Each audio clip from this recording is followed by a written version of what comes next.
All right, let's go ahead and get started. Thank you, everybody, for coming tonight. My name is Carl Bauer. I am the Associate Executive Director of OPSC, and I'm very pleased to welcome you all to tonight's Dinner and Didactics lecture presented by Min Win Do, past president of OPSC, and I'm very pleased to work with him again on something. He's going to be presenting on, as you can see on the screen, optimizing the workers' compensation visit to deliver quality care to injured workers. I know many of you already know Dr. Wynn, but I will embarrass him a little bit by doing some of his bio. So Dr. Wynn is a board-certified occupational medicine specialist with more than 20 years of executive physician leadership experience. He did complete his medical training and served in the Navy. He then was with U.S. HealthWorks from October of 2007 until recently. When Concentra acquired U.S. HealthWorks in 2018, he expanded his leadership role and became Vice President of Medical Operations for the Pacific, providing leadership to over 100 clinics and 250 clinicians in California and Hawaii, while managing over $750 million in revenue. His current position is Chief Medical Officer at Agile Occupational Medicine. If you wish to know more, his bio is on our website, but I don't want to delay getting to his content any further. So I will turn it over to Dr. Wynn here in a second with just one more housekeeping notice. This meeting is being recorded. Cassandra will be making that recording available to everyone afterwards. If you have questions, please do put them in the chat box. We will be answering those questions when we get to the end of the lecture tonight. And of course, there will be an opportunity to ask questions at the end if you don't think of it during the program. So with that, I will turn it over to Dr. Wynn. Take it away, Dr. Wynn. All right, thank you, Carl, and good evening, everyone. Hopefully you're all enjoying a nice dinner as you listen to this didactic this evening. It'll be hopefully complimentary to whatever you're having tonight. So we're going to be talking about the how to optimize the work comp visit to really deliver quality care to injured worker. So what we're going to cover tonight here are the objectives. We're going to take a look at some of the current trends in indemnity and medical costs. That'll help us provide a perspective of where payers and insurers are coming from. We'll talk about the most common reason for delay in care. And in that process, we'll talk about the UR review process. And then we'll talk about the importance of understanding why it's important to get a thorough occupational medicine history. We'll talk about the difference between medical causation and legal causation, some of the administrative burdens that are obstacles for delivering care. And then lastly, we'll touch upon patient outcome versus claim outcome. So this is a slide from the Workers' Comp Insurance Rating Bureau.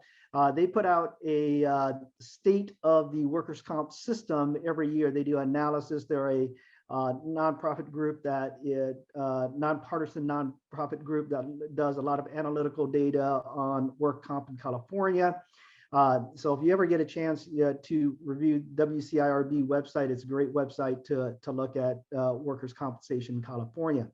But this is a slide that shows the average indemnity cost per indemnity claim. Indemnity costs pertains to all of the non-medical costs. So these are like lost work time, anything that is outside the medical care realm. And as you can see, the average indemnity cost per claim, it was generally flat from 2009 to 2017, and that was driven by SB 863. The legislation SB 863 helped reduce the duration of temporary disability and really push for claim closure. In 2018 to 2020, the average indemnity claim cost increased as wage level increased and claim settlement rates were plateauing. So they weren't getting much more improvement in claim closure. And then the other thing to note about this is that the projected average indemnity cost for 2020 is preliminary, and it's going to be obviously heavily impacted by the pandemic. But the WCIRB projects that a steady increase in average indemnity costs through 2020 comparable to the 2019 pre-pandemic level. So what we're going to see is continued rise in the costs per indemnity claim. And that's really important to understand because from an insurer and claim examiner perspective, they're still trying to hold the cost. That means they're trying to still push the physicians to close claims out. There's a push to close the claim out to limit, to try to contain the cost as much as possible. So this is kind of what they're seeing from their end. And then if we look at the medical cost per indemnity claim, from 2011 to 2016, the average medical cost actually declined sharply. And that was driven by the reforms, the reduced pharmaceutical costs, and then efforts to reduce medical provider fraud. The average medical cost since 2016 has been pretty flat. And then the projected average medical cost for 2020 is also preliminary, and it's going to be obviously also impacted by the medical treatments, by the deferred medical treatments due to the claims that were filed during the pandemic. But we do see just maybe a slight modest increase in average medical costs through 2022 compared to the 2019 pre-pandemic level. So the cost here, there's not much more. There's going to be a slight increase, but it's not going to be the same high increase that we see on the indemnity side. So the medical cost per indemnity claims is really not, it's not rising at the same level. So that's sort of the perspective that I want you to keep in mind as we talk about optimizing these visits. And understanding where that perspective, kind of keep that aside for a second. I want to talk a little bit about the UR and then kind of bring those two together. So as most of us know, there is a UR process that's used by employers and claim administrator to determine what treatments are considered medically necessary.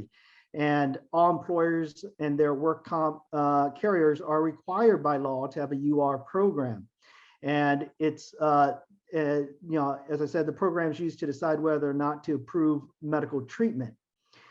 The important thing to remember here is that this is sort of the part of the way to maintain claim costs and to determine whether certain medical treatment is appropriate or not.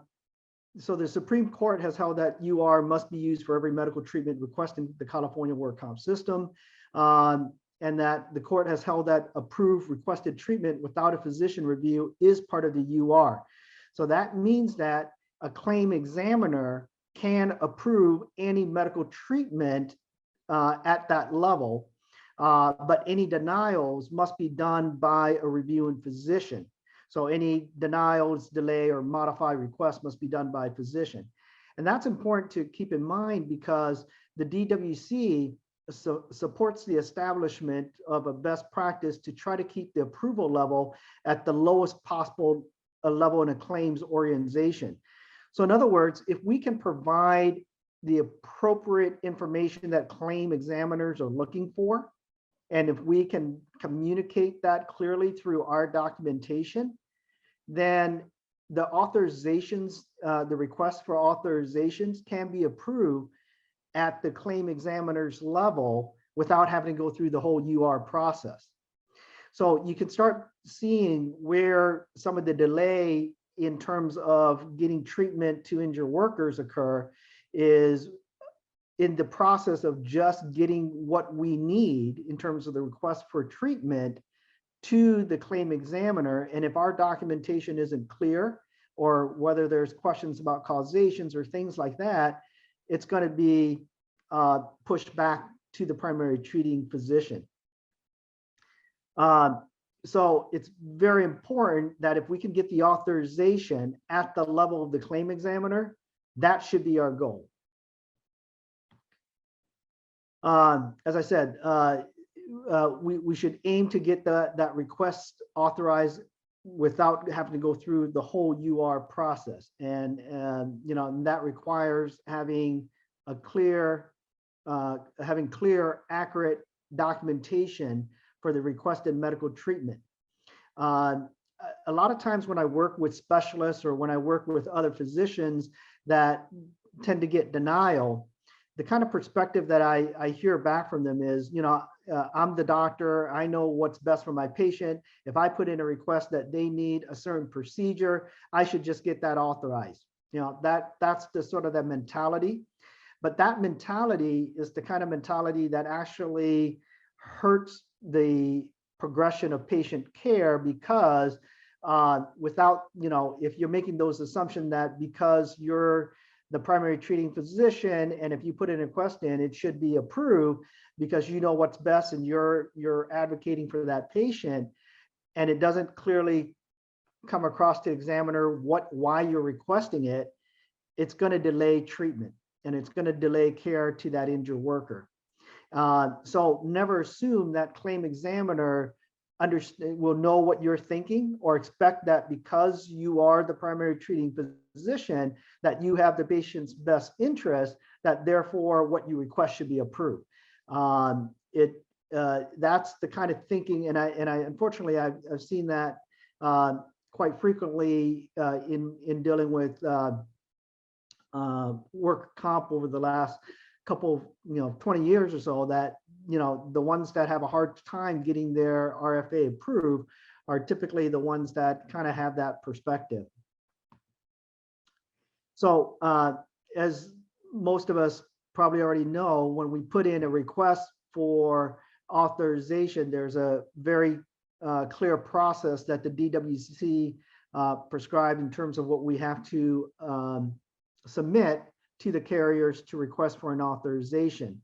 And there's a particular form, but more importantly, in that form, there should be a narrative report that contains why you're requesting that information or supports the request that you're putting in. So one of the things that, for instance, I tell my doctors is even simple things as request for physical therapy.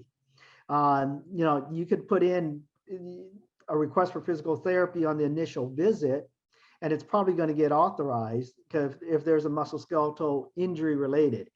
But if you are beyond the first 12 physical therapy, there should be an explanation as to why you may be requesting for additional physical therapy. How much improvement have they made with the physical therapy that's already been completed? What are your expectations for continued physical therapy in terms of expectation for to improve their recovery or their functionality?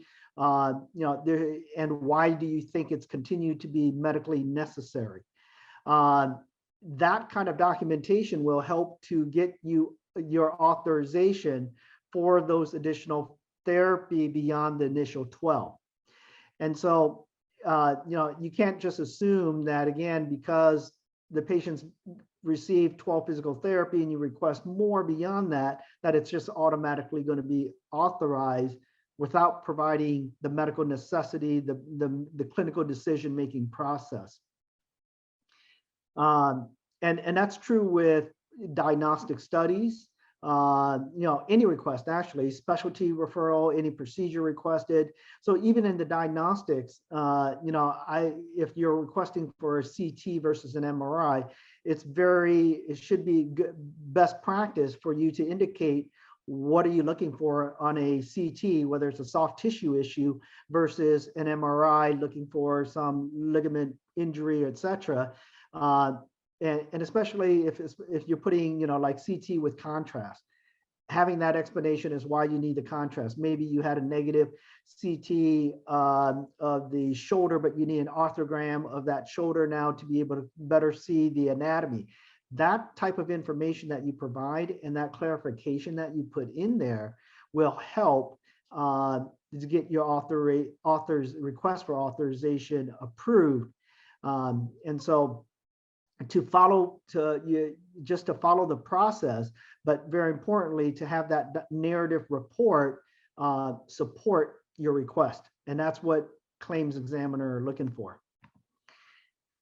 So what leads to delay UR decisions? So the first is there's a dispute that the occupational injury for which the treatment is recommended, right? And this goes back to the importance of getting a good occupational history, or really about causation.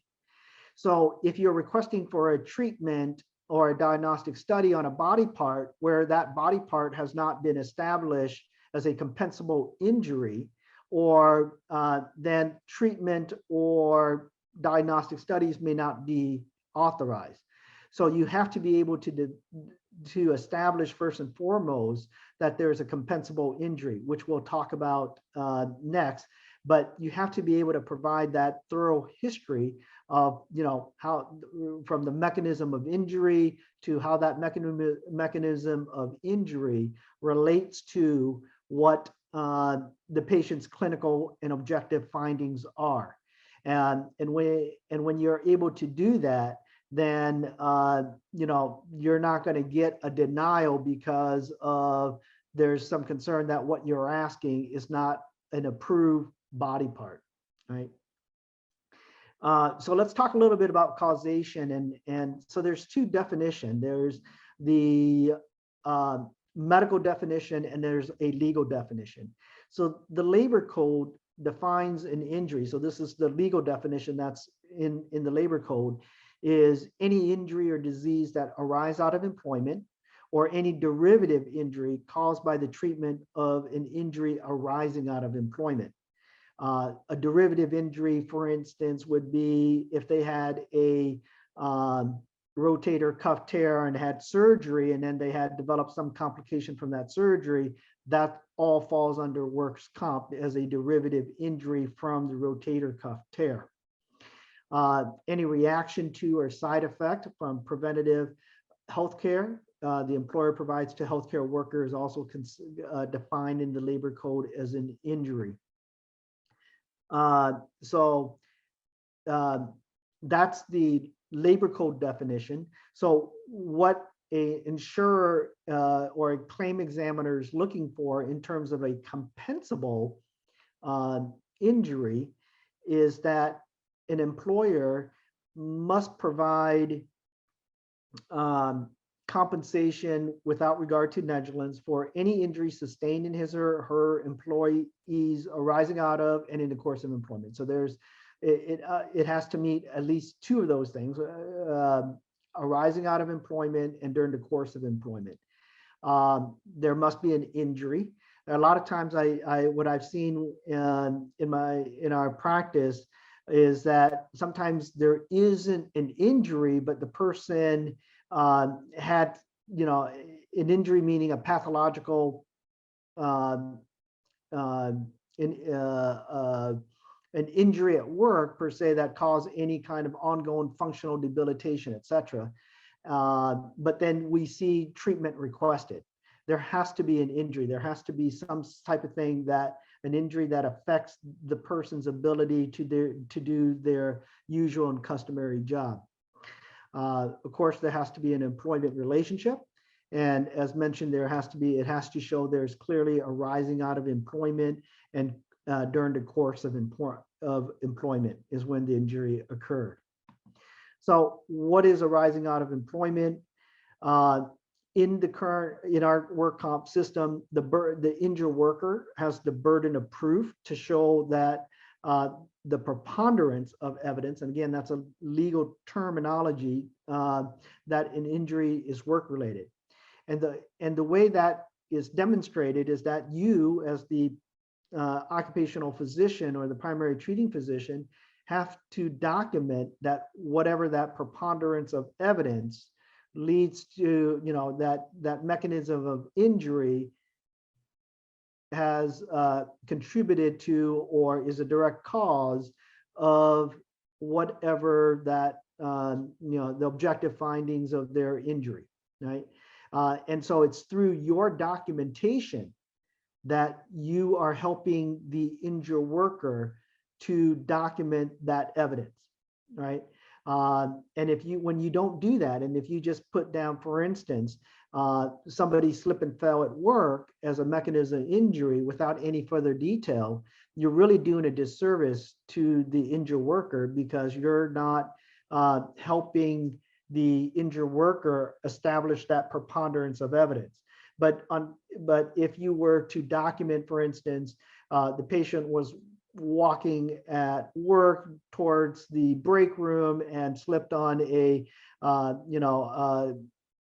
wet area or something, and they fell forward, and they had their left hand out in a left hand out while bracing themselves, and they fell, etc. And that's all consistent with the bruising that you're seeing in their hands and the pain that they're exhibiting. That's what claim examiners are looking for, to be able to show that there's a compensable injury. And so that's part of our role, is to provide that direct evidence and make it clear, so that there's no question with respect to causation and the appropriate body part that's accepted. And so for cumulative trauma, though, that's a little bit more challenging, because there isn't a direct causal relationship in cumulative trauma, but it's equally important, and I would even argue that it would be more important to have much more thorough documentation with respect to cumulative trauma. Cumulative trauma is very interesting, because it seems like it's geographically located or geographically influenced in the state of California. What I mean by that is a large majority of cumulative trauma cases comes out of like the LA region in Southern California. But if you compare that to Northern California, there isn't as many cumulative trauma cases. So when you look at the distribution of cumulative trauma cases in California, it seems like there's more geographic preponderance in certain areas, and maybe there's more litigation in certain areas. But irrespective, from a clinical perspective, it's still, the burden for us is still to document a thorough history, and in cumulative trauma, that history is much more thorough, because you have to document, when did they first felt the symptoms, what are their tasks at work that may be contributing to their symptoms, the description of there's a much more prolonged period of time for the manifestation of those symptoms, and also and then to try to relate that to the objective findings, so that you can establish some causal relationship to establish a compensable injury. So for cumulative trauma, the occupational history becomes much more important. And just a couple of other things about AOE.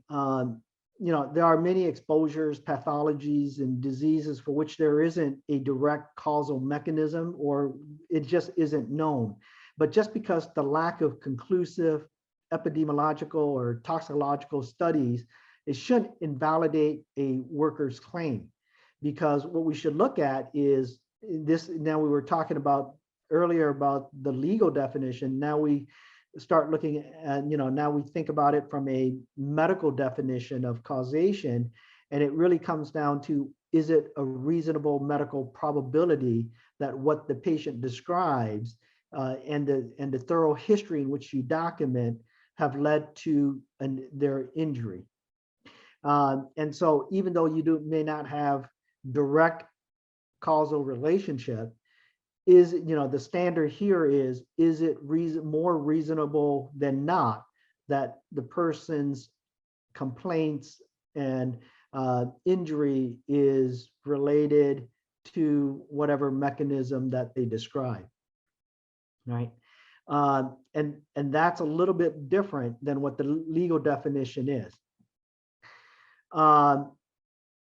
Cumulative injury and illness, as I mentioned a little bit earlier, the history that is required for cumulative injuries and illness is just, the detail of it has to be much more thorough. And as I mentioned, the relationship to the work activity, the type of exposure that's been involved, the level, frequency, duration of those exposure, the presenting signs and symptoms that may be consistent with their symptoms, and then what does the medical literature say? So you're taking into account all of those things when you're addressing potential causation with cumulative injuries and illness. And the way we do that from a medical perspective, from a clinical perspective, is we use the Bradford-Hill criteria, and to help us kind of think through the process of whether something is more medically probable than not. And those criteria are looking at the mechanism of injury itself, whether their symptoms are plausible relative to that mechanism of injury. Are there competing factors? The temporality of it, right? So if they said they fell a year ago, now they have their symptom, that may be an issue because, something, obviously a year is a long time for some symptoms to manifest. The coherence of association. So thinking about if, somebody says, I was lifting a box and my shoulder hurts, and it shows a whole, their shoulder has a lot of bruises. That doesn't seem to fit with a mechanism of lifting, for instance. What other contributor? What are the comorbidities that a person have that may be contributing to their symptoms?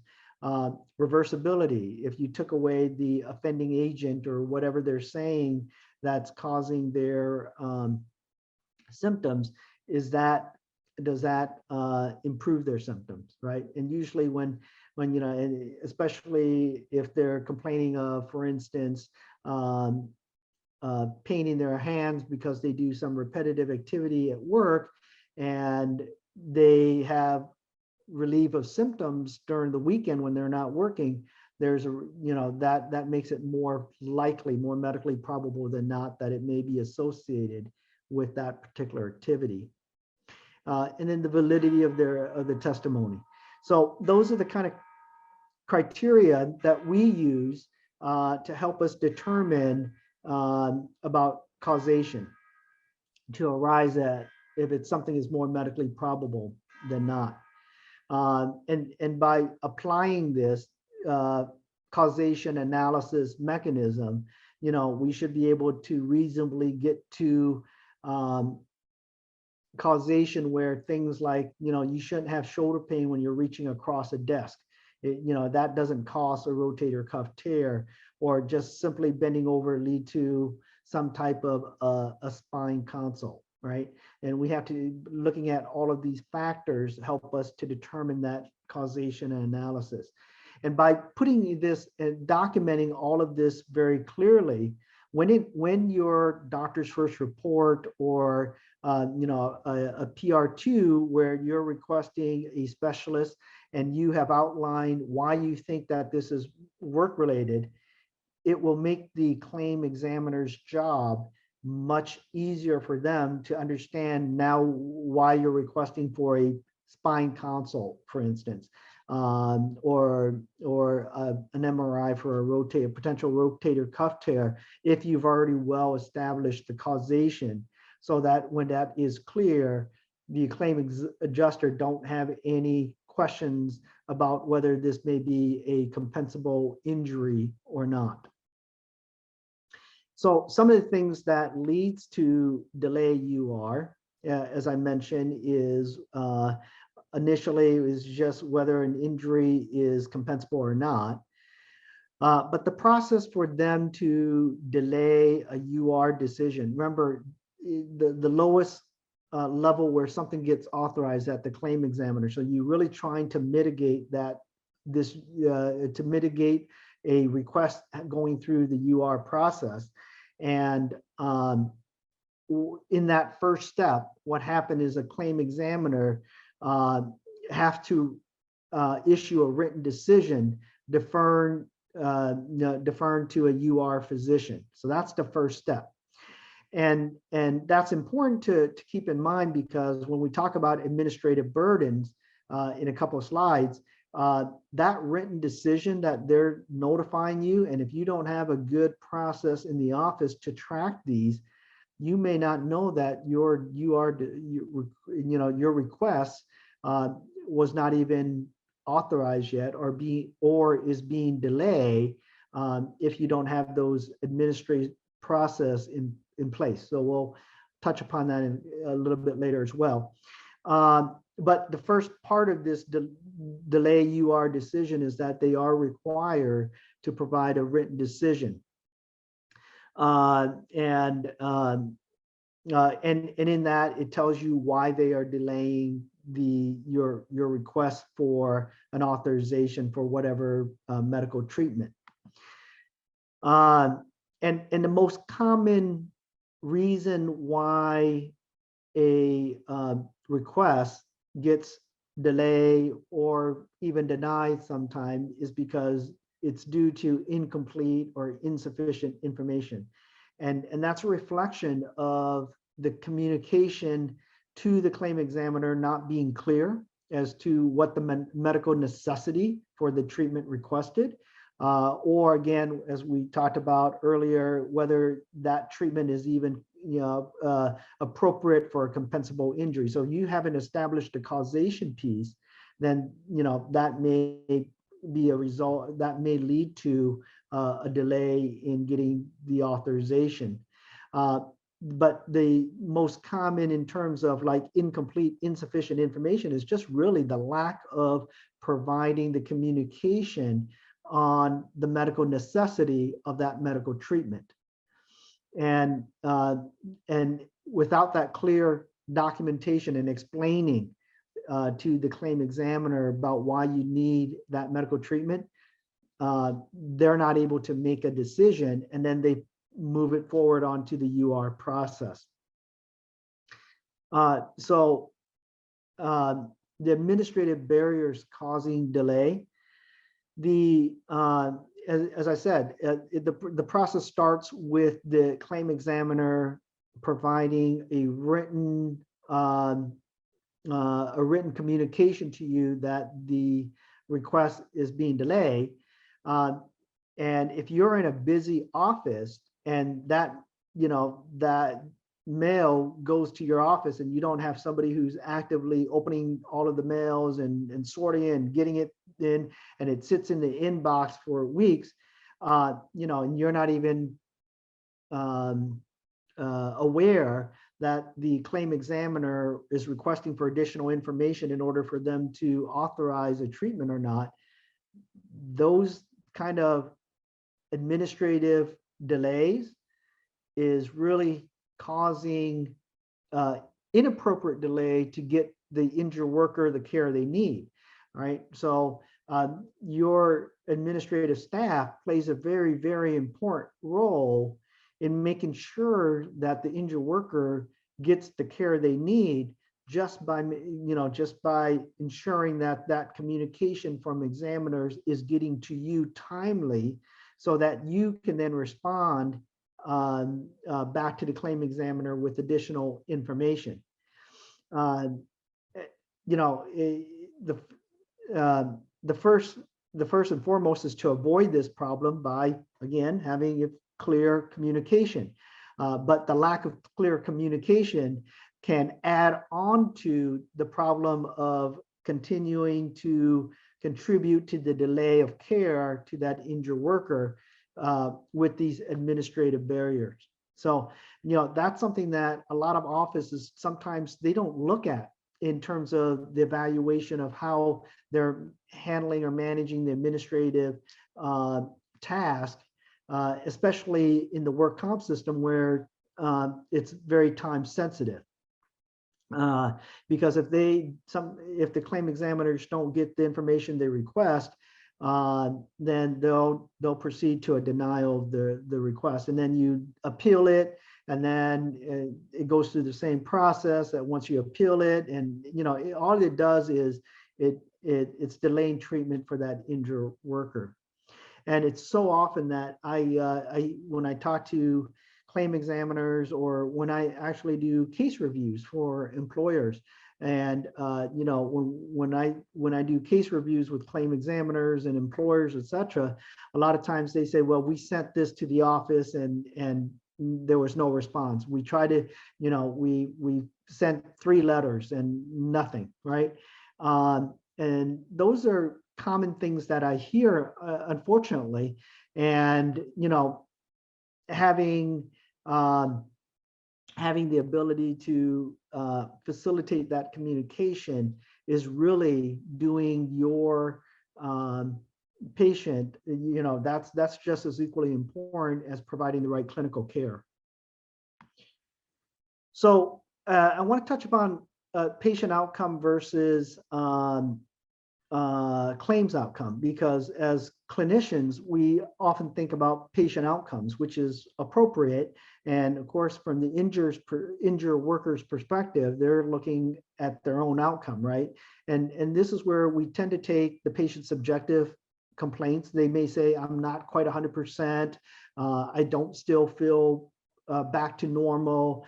And from a primary treating physician perspective, we might try, we're trying to exhaust all possible medical treatment or interventions or referrals, consultation, et cetera, for that individual. And it may be a, we're trying to reach the goal. And I see this a lot of time with some of our specialists, is that they're trying to make sure that the patient's happy and satisfied of the outcome, right? But that outcome isn't aligned with a functional outcome. And there are times when I see, for instance, the patient, may still have some subjective pain, or they're overall 80% better, but they're not that quite 100%, but it's not impacting their ability to do their usual and customary job. And so I see ongoing treatment requested for that individual, even though they're back to performing their normal job. And one of the things that we used to say in surgery was the enemy of good is better. And when you have a good patient outcome and you try to make it better, that's when things can go awry and you can delay care, or you can, prolong cases and increase the claim cost inappropriately, just trying to reach from 80% to 100% so that that patient feels 100% better when there's no functional gain from that. And then the flip side to that is a case outcome where, and this is the claim examiners or payers perspective, and they're looking for what we call maximum medical improvement. Once the person has achieved maximum medical improvement, and that maximum medical improvement doesn't necessarily mean that the person is back to 100%, but we've got them back to as best as we could and what their functional level is going to be. And that functional level, most of the time, in my experience, has been to the point where they're almost, doing their normal job. Maybe they may have some permanent restrictions, a slight permanent restriction, but for the most part, they're able to continue and contribute to the job that they're supposed to be doing. A case outcome is also looking for potential future medical care, right? So even if they're not 100% better now, maybe something along the road, somewhere down the road, there may be an intervention that may help them, but at this point there isn't. So, a typical thing would be somebody with like carpal tunnel that may have intermittent symptoms. They're still able to continue to do their job, but they don't, the person doesn't want to have carpal tunnel surgery release yet, but because they're still functional and they're not quite 100%, they're still getting that intermittent tingling numbness. But in 6 months, a year, and if those symptoms get worse, and now they want that surgical, the carpal tunnel release, then it's appropriate in that setting for future medical care. And claim outcome should be really objective, based on objective findings, and can lead to, as I said, permanent work restrictions. So the goal of the primary treating physician is really to optimize the patient outcome with claim outcome. So a good OCMED doc is looking at both patient outcome and claim outcome, and trying to get them aligned and optimized as best as possible. It has to be managed equally. It has to be managed equally. And the risk is that, you know, if you're just focused on the patient outcome and continue to treat patients, even though you're not getting much functional improvement or gain, you risk the issue of being removed from an MPN because your claim outcomes is terrible and your claim cost is high. But if you don't treat them completely and you're just looking at closing out claims quickly, then you take the risk of the injured worker seeking seeking an attorney to litigate against the insurance carrier for, you know, additional treatment.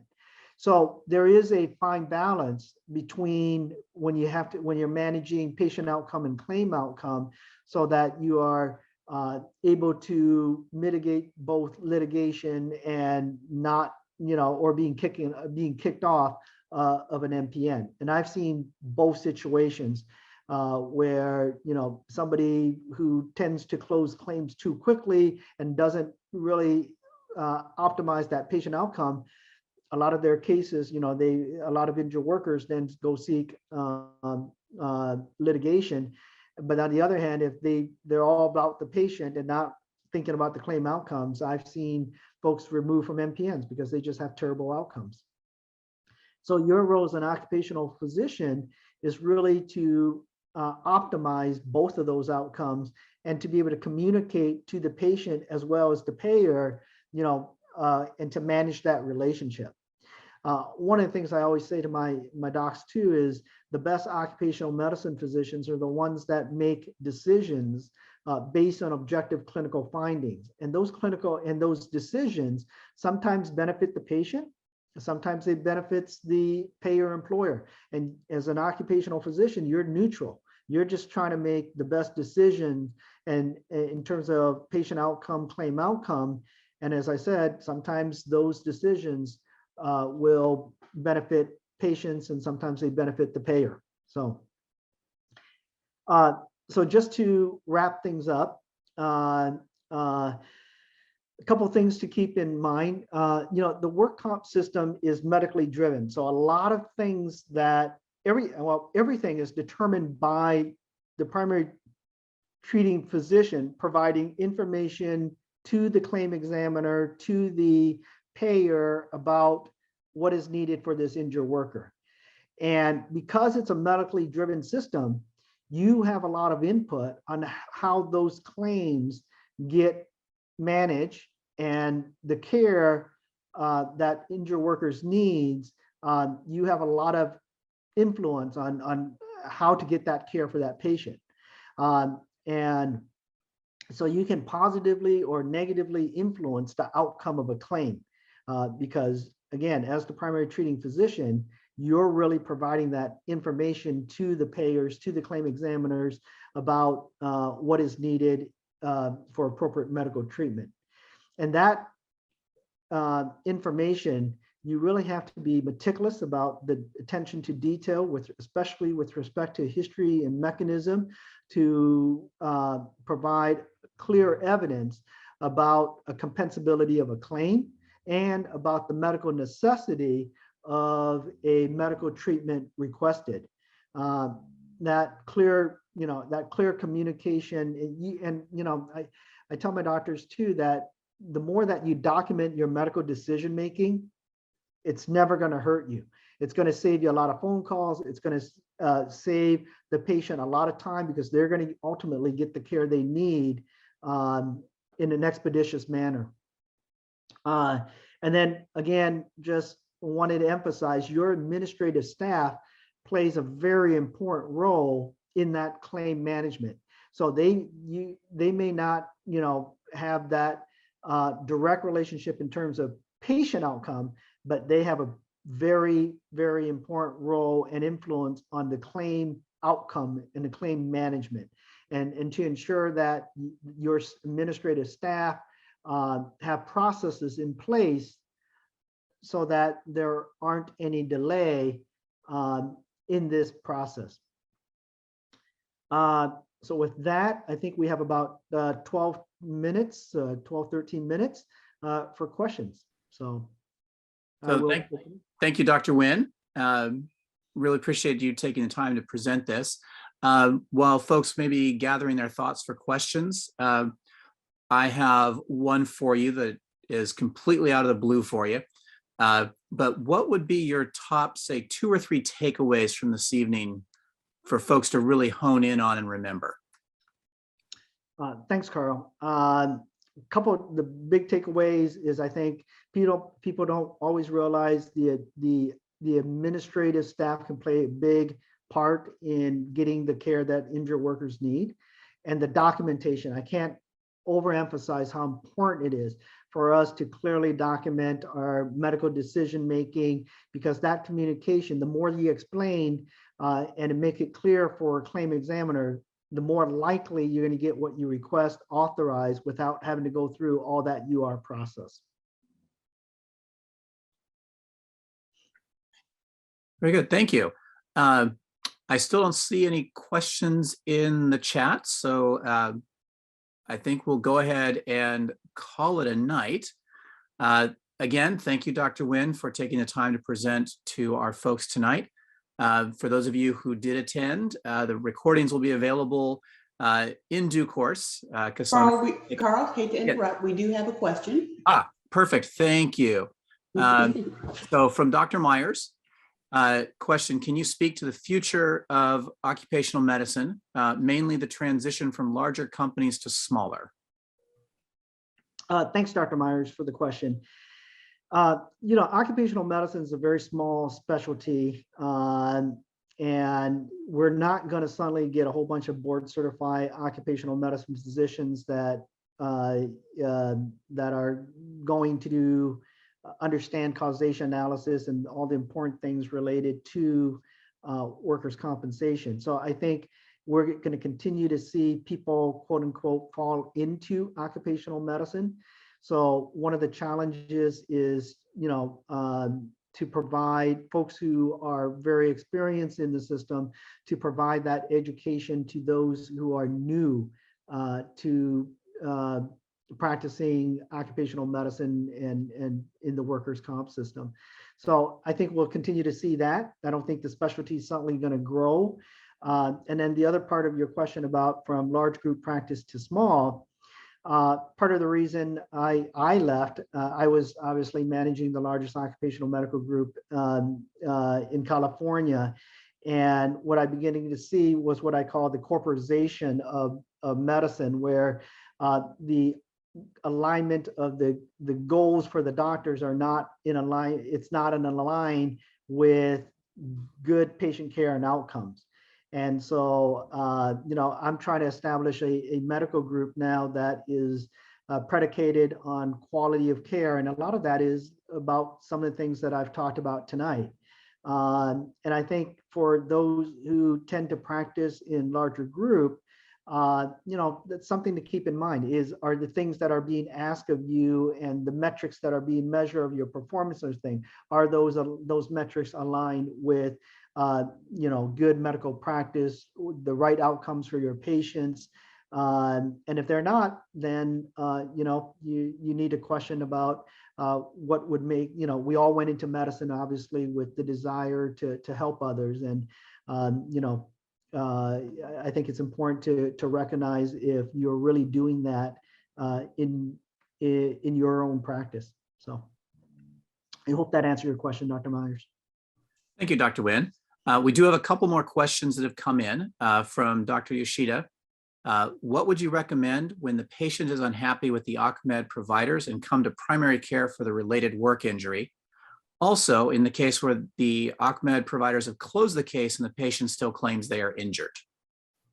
Thank you for your question, Dr. Yoshida. And I think those are actually two common things that we do see. And I think they're both related to the idea that the communication, there's a very important skill set that occupational medicine, I think we either develop through years of practice, or is the idea of understanding how to best communicate with the patient in terms of letting them know, when they've reached maximum medical improvement, for instance, or if they come to accept that, then they're less likely to go to their primary care or seek an attorney to get more care. Or if they say they're still hurt, if a claim gets closed, if you're closing a claim and the injured worker is saying that they're still hurt, there's obviously an issue with the communication to that person. And I've dealt with my fair share of very difficult patients over the years. And I would tell you, when I walk a patient through, when I get to a point of maximum medical improvement, part of my communication style is to take a patient through their care and say, here's what we've done. Here's what the diagnostic study shows.